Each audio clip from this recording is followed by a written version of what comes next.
কি এমন হলো, ঘুরতে গিয়ে আমাদের সবাইকে দাঁড়িয়ে দাঁড়িয়ে খেতে হলো। সো হাই এভরিওয়ান, আমি তানিয়া চলে এসেছি আবার একটা নতুন মিনি ব্লগ নিয়ে। দিনটা ছিল 4ই জানুয়ারি, আমরা সবাই চলে গেছিলাম চিড়িয়াখানায়। আসলে আমাদের যাওয়ার কথা ছিল ইকো পার্কে, কিন্তু আমার দিদি অনেক দিন দিয়েই বলছিল চিড়িয়াখানায় যাবে, কারণ আমাদের বাবু মানে আমার দিদির ছেলে এখন ছোট, তাই ওর খুব ইচ্ছে ছিল চিড়িয়াখানায় ওকে ঘুরতে নিয়ে যাওয়ার। তা ভাবলাম ঠিক আছে চল ঘুরেই আসি। আর আমরা সবাই গিয়েছিলাম, শুধু আমার জিজু যায়নি, কারণ আমার জিজু কাজ থেকে ছুটি পায়নি, তাই ফ্যামিলি আনকমপ্লিট ছিল, না হলে পুরো ফ্যামিলি কমপ্লিট হয়ে যেত। যাই হোক, এদিকে আমরা সবাই বাস থেকে নেমে হেঁটে হেঁটে যাচ্ছিলাম। আর আমার দিদি কিন্তু বাসে যেতে যেতে আবার বমি করে দিয়েছে। আমার দিদির একদমই বাস চড়ে অভ্যাস নেই।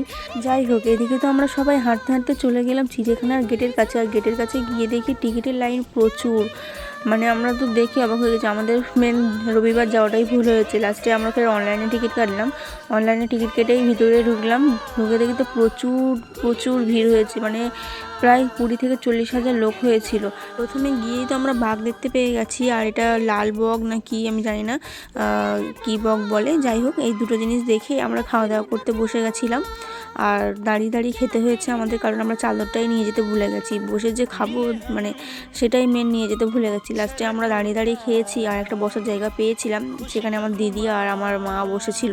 আর খাবারে নিয়ে গেছিলাম আলু কষা, পরোটা, সালাড, ডিম সিদ্ধ, কোল্ড ড্রিঙ্কস আর ফলটা আর খাওয়া হয়নি, বাদবাকি সবগুলোই খাওয়া হয়েছিল। সবাই পরোটা খেয়ে পেট ভরিয়ে নিয়েছি, আর কেউ ফল খেতে চায়নি। তারপরে খাওয়া দাওয়ার পরে আমরা চলে গেলাম এক এক করে সব কিছু দেখতে। আর এদিকে সবাইকে হাই করতে বলছিলাম, সবাই হাই করছিল। সরি, ভয়েস ওভার দিতে গিয়ে মাঝে মাঝে গলাটা খারাপ হয়ে যাচ্ছে, একটু ঠান্ডা লেগে যাচ্ছে, কেউ কিছু মনে করো না। যাই হোক, এদিকে খাওয়া দাওয়ার পরে আমরা ফের চলে গেলাম এক এক করে সব কিছু দেখতে। আগের মতো না সেরকম কিছুই নেই, এর আগেও আমরা গিয়েছিলাম তখন অনেক কিছুই ছিল, এখন তার তুলনায় সেরকম কিছুই নেই। একই রকমের জীবজন্তু দু তিন রকম করে রেখেছে।